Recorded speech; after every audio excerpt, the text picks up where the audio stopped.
The next page, or the next tab on the Preferences page, is the linking tab.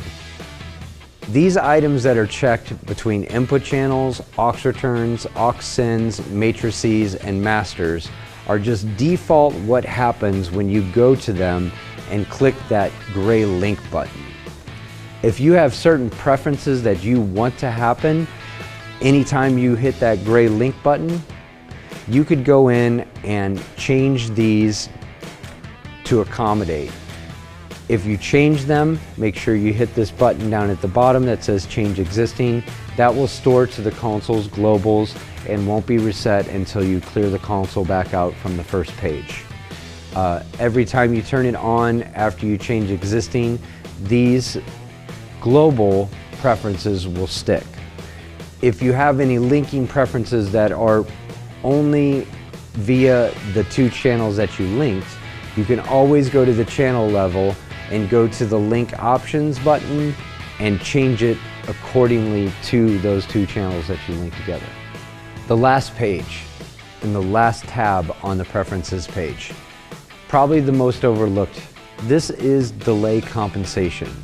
Now, this console was designed to be working full on.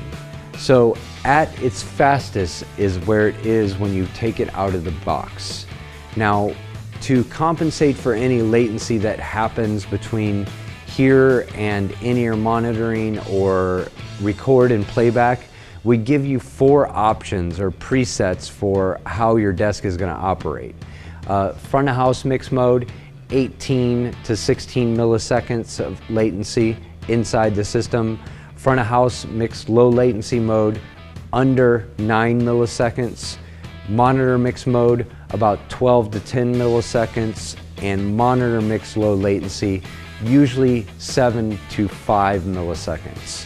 What it's doing by selecting these boxes or selecting a different amount of these boxes isn't stopping operation to those items, it's actually just not checking all the paths.